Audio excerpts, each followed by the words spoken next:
Olá pessoal do YouTube, tudo bem com vocês? Espero que esteja tudo bem e bem-vindos de volta, né? Hoje a gente vai falar sobre um tema muito legal que eu decidi conversar hoje com vocês porque dezembrão tá chegando, né? Aliás, já chegou e fim de ano tá aí, né? E dezembrão e a gente sempre quer metas para ano novo, porque vamos combinar que 2020 foi um ano um pouco tenso, né? Mas se você tá pensando, né, em ano que vem investir, comprar o seu próprio imóvel, né, comprar um apartamento, o que seja, eu acho que é muito válido entender algumas coisas antes, e é isso que eu queria falar com vocês. Já passei por essa experiência de comprar um imóvel 2 vezes, eu sei que não é uau, que experiência, mas se você nunca passou por isso, né, se você não tem ideia por onde começar, esse vídeo é para dar algumas dicas e alguns toques para você já estar ciente de algumas coisas, sabe? Sofrer menos lá na frente.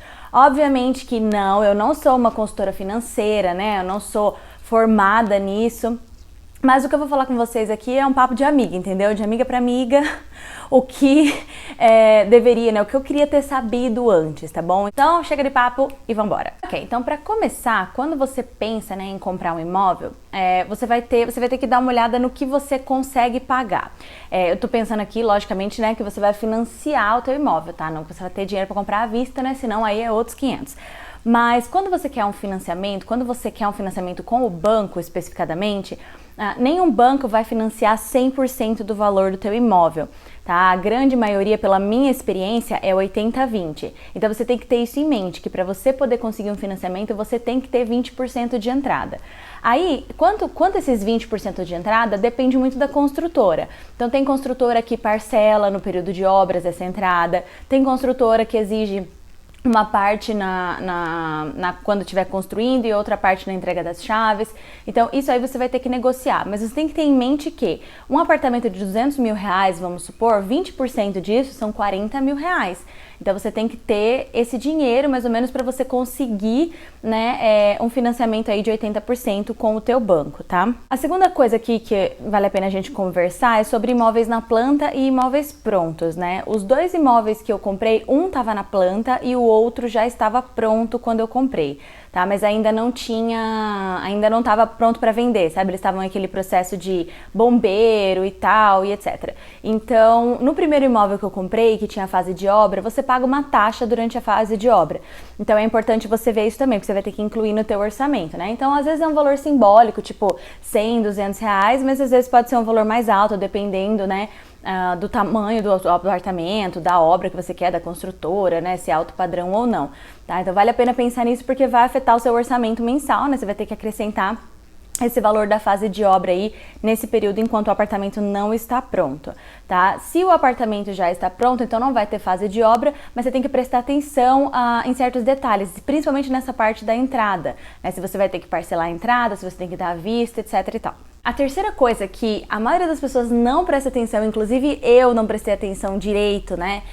Na verdade foi o seguinte, aconteceu comigo.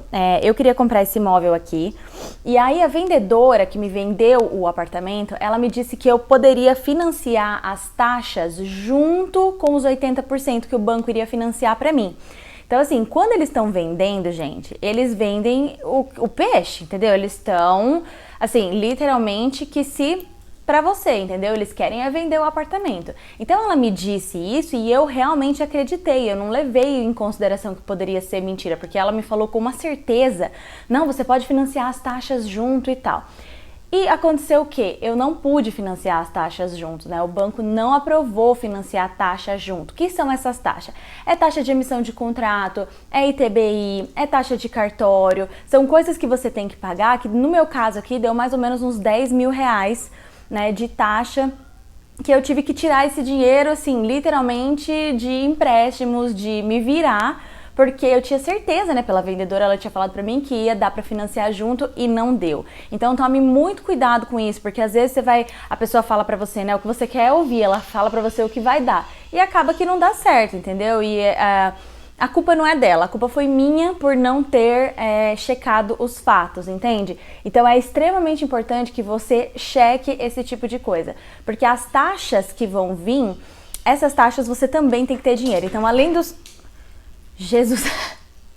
Pepe!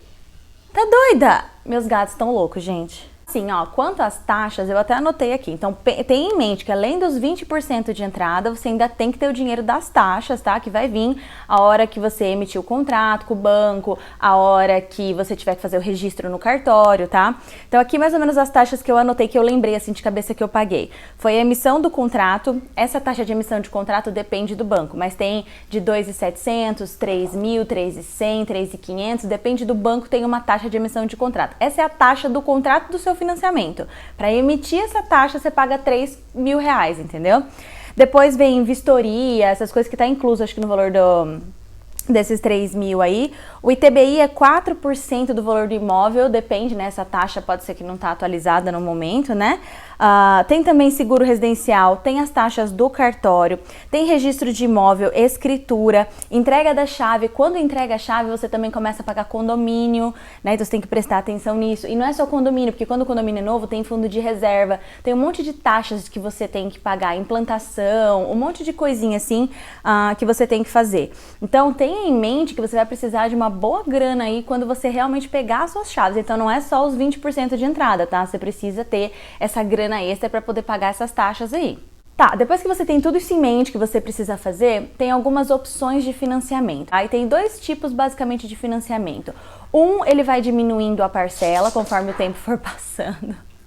Esses gatos tão loucos. Então, vai diminuindo, né, o valor da parcela conforme os anos vão passando, e a outra é um valor fixo, é uma taxa fixa. Se eu não me engano, tem nome, tipo é saque e price, uma coisa assim, mas eu não tenho certeza, tá? Então tem essas duas maneiras de você fazer. Se você pega a taxa fixa, a parcela começa menor, só que ela é fixa durante todos os anos do seu financiamento. Já a saque não, ela começa um pouco mais alta, eu acho que é isso, tá? Eu acho que essa é a saque e a outra é a price. Mas aí ela começa com um valor mais alto, só que aí ela vai diminuindo. Então assim, às vezes você começa pagando R$1.000 no primeiro ano, mas lá no último ano você paga 300, 200. Então às vezes com R$1.000 você consegue quitar um ano de financiamento, entendeu? Então às vezes compensa você pensar nesses dois tipos. Quando a gente fala de taxa de juros, isso varia... Vocês vão sossegar o faixa ou não? Pepe! Falando de taxas de financiamento. Eu sei que tem muita gente que é contra, né? Que acha um absurdo o banco cobrar a taxa. Mas é o seguinte, gente, o banco tá te emprestando dinheiro sem a garantia que você vai pagar de volta, né? Ele faz as análises de crédito dele, mas nada garante que ele vai receber. Então eu não acho tão injusto assim cobrar a taxa de juros. Eu acho que você tem que tirar isso da sua cabeça, porque senão você não faz nada, você não compra nada, né? Então as pessoas falam, eu não vou comprar apartamento, vou pagar aluguel porque eu não quero pagar juros para banco. Gente, tem que desmitificar aí, tirar esse medo de juros, gente, porque faz parte, cara. Você tem opções aí para você diminuir os seus juros, você tem opção de outros bancos, mas sempre vai ter uns jurinhos aí. Agora, dependendo do seu apartamento, se ele se encaixar na Minha Casa Minha Vida, então aí a taxa de juros da Caixa é imbatível, na minha opinião. Se for primeiro imóvel, se for Minha Casa Minha Vida, outro banco não vai conseguir cumprir, né, ou cobrir essa taxa aí. Porém, se é o seu segundo, terceiro imóvel, ou outro imóvel que vai ser diferente, né, que você não vai usar o Minha Casa Minha Vida, então aí vale a pena você pesquisar. Então é o seguinte, o que eu fiz? Eu fui com toda a minha proposta, com todas as minhas coisas, em vários bancos diferentes. E eu fiz um orçamento. Eu falei, olha, você chega para sua gerente, você tem que ir no banco, você tem que saber o que você precisa, né? Então você chega no banco e fala assim, olha, eu quero comprar um apartamento de tanto, eu tenho tanto, como que o banco funciona, quais são as taxas, vamos fazer uma simulação, um financiamento, etc e tal. E aí o seu gerente, né, ou a pessoa que vai te atender, ela teoricamente vai te oferecer as melhores opções, né, porque ele quer que você feche com o banco dele, porque daí ele vai ganhar também. Então a pessoa que tá ali te ajudando, ela tem o melhor interesse, né, de te ajudar mesmo, tá? O banco quer te emprestar dinheiro, porque assim ele ganha um lucro também, só que você tem que se encaixar em alguns critérios. Então nada melhor do que você ir até o seu banco e checar qual o critério que ele quer. Eu sei que eu tive algumas opções. Se eu mudasse de conta, né? Porque tem vários tipos de conta. Tem a conta normal, tem a conta que é quem ganha um pouco mais paga uma taxa maior de conta, é um cliente diferente, etc e tal. Então isso também diferencia a sua taxa de juros, né? Então às vezes se você consegue comprovar uma renda um pouco maior e consegue subir de categoria, às vezes você paga uma taxa menor. Tá? Então assim, tem várias opções que você tem que ver com o teu banco. Então vale muito a pena, em vez de você, sabe, pensar assim, eu quero comprar um apartamento e ficar sem eira nem beira, vá até a agência do teu banco, converse, veja uma simulação, veja se encaixa, porque ele vai falar para você também. Tem alguns bancos que não permitem, por exemplo, que você comprometa mais que 30% da sua renda em financiamentos, né? Tem alguns bancos que não aceitam se você tem alguma restrição no teu nome. Então você tem que ver tudo o que o teu banco diz a respeito do teu caso. Cada caso é um caso, entendeu? Mas vale muito a pena você fazer isso porque, por exemplo, eu consegui uma taxa de juros e aí eu levei para os outros bancos, né? Eu falei assim, ó, essa aqui foi a melhor que eu consegui. Você consegue cobrir? E nenhum deles cobriu a taxa que eu consegui, né? Então eu fechei com esse banco que eu consegui a taxa melhor, né? Quanto à renda, muitos bancos vão precisar de uma renda mínima necessária. Então para você comprar um imóvel desse valor, você precisa ganhar no mínimo tanto. Aí tem uma opção, por exemplo, se você é solteiro, obviamente que a sua renda vai ser sozinha, né? No caso de pessoas casadas, ajuda porque daí você junta a renda um do outro, né? Então tem que ver, sabe? Tem que ver o que o teu banco exige, quanto de dinheiro você precisa ter para comprar um apartamento de determinado valor, entendeu? Então assim, quando você decide comprar um imóvel, né? Quando você decide que você vai dar esse passo, você tem que estar preparado que vai ser um longo tempo, tá? Eu sei que assusta, né? Esse é um toque, assim, pessoal meu. Eu sei que assusta você olhar um financiamento de 20 anos, 25 anos, 30 anos, né? Eu sei que assusta ver o tanto dessas parcelas, gente. Mas a verdade é que você paga em muito menos tempo, tá? E eu sou prova viva disso, porque quando eu fui comprar meu primeiro apartamento, a moça falou, olha, eu fiz acho que em 25, 30 anos, e ela falou, olha, vocês vão pagar em menos de 10 anos, em 5, 7 anos vocês pagam. E, gente, é isso mesmo. Se você vai debatendo, né, se você vai abatendo do seu fundo de garantia, se você vai juntando uma grana e abate do saldo devedor, cai demais, assim, cai anos de financiamento. Então, não assusta, tá? Às vezes você olha e fala, meu Deus, vou passar 25 anos da minha vida. Não, se você quiser passar 25 anos da sua vida pagando, você fica também, você vai pagando as parcelinhas lá. Agora, se você quiser quitar antes, não tem problema nenhum também, dá pra quitar. Você pode escolher ainda se você quer quitar o saldo e manter o tanto de parcelas ou se você quer diminuir as parcelas, né? Então dá pra fazer esse tipo de coisa, tudo que é conversado dá pra fazer. Então assim, eu acho que vale muito a pena você visitar, você pensar a respeito disso, porque eu sei que parece complicado, parece difícil, mas não é, sabe? É uma coisa que dá trabalho, porque tudo que é bom, assim, tudo que é bom dá trabalho, né? Então você vai exigir um pouco de bater perna, de conhecimento, de ler, de entender, né? Fazer realmente a lição de casa, mas vale a pena, sabe? Vale a pena você ter isso como objetivo, é uma coisa que você não se arrepende, é uma coisa que valoriza com o tempo, né? Assim, depende, tá? Depende da pessoa também, se você, né, não tem esse sonho, se você não tem essa vontade, ok também.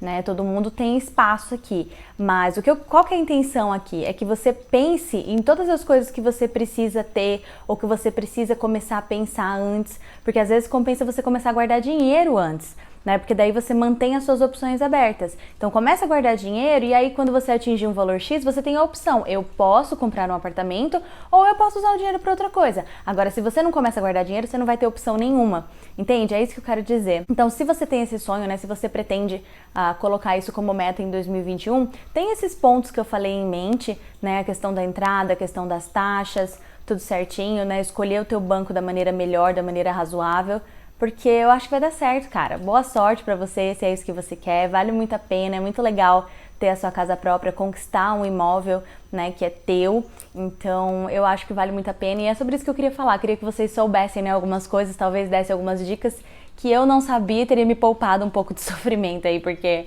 foi um desesperinho mais ou menos quando as coisas acontecem. Mas era isso, gente. Então, espero que vocês tenham gostado desse vídeo e eu vejo vocês no próximo.